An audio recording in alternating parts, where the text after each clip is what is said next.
Anoa'i me ke aloha, Anakala Sean here. We're in the beautiful and storied Laupohoehoi up Mauka inside of the forests, here to share with you guys some cultural information. Okay. Laupohoehoi has a rich history and also one of my favorite mo'olelos that has to do with Pele and Poliahu. And within that mo'olelo, it tells us how this whole ahupua'a has been formed.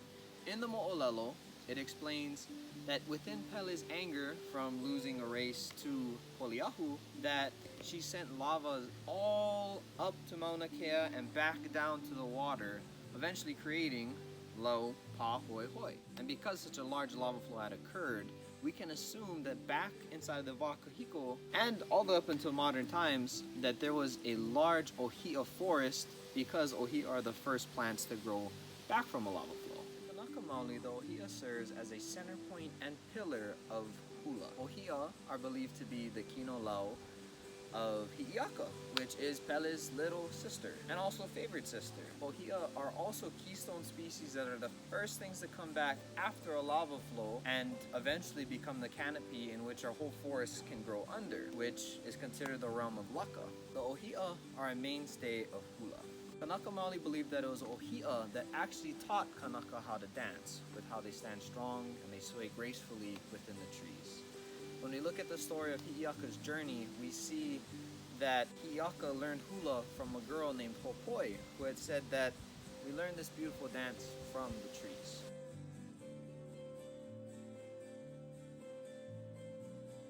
Once there was an attractive man named ʻŌhiʻa, and Pele liked him. But ʻŌhiʻa had eyes for another woman, Lehua.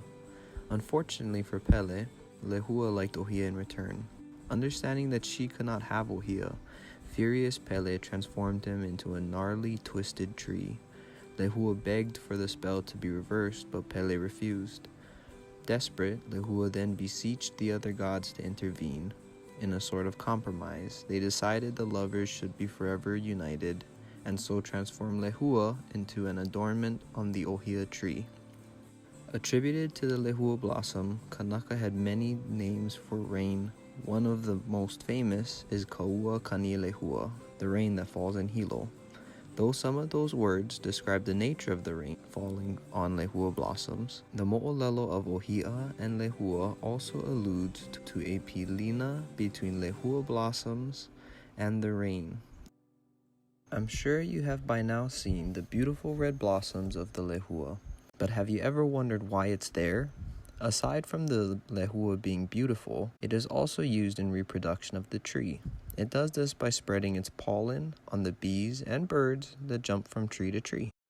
The scientific name of ʻŌhiʻa is Metrosideros polymorpha. Polymorpha means many forms, indicating that ʻŌhiʻa can take on more than one form. Have you ever noticed that ʻŌhiʻa plants sometimes look different? This activity will help you to pick out certain details that ʻŌhiʻa have that we may often overlook.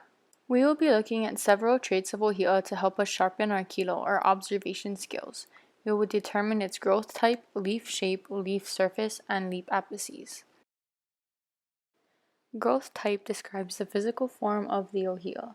They can be more shrub-like and low to the ground and bushy, or they can grow as trees and be up to 100 feet tall. Leaf surface is the top or bottom of the leaf. The leaves can be glabrous, which means smooth with no hairs, pubescent, which is very fuzzy and hairy, or pubescent, which means it has very fine little hairs that you almost can't see. Leaf shape can also vary. They can be round like a circle, elliptic like a simple leaf, or ovate where the leaf is slightly longer than it is wide. Leaf apex is the tip of the blade. They can be rounded with a smooth curve on top, retuse with a little dip, acute where the tip comes to a narrow angle, or obtuse with a wide angle.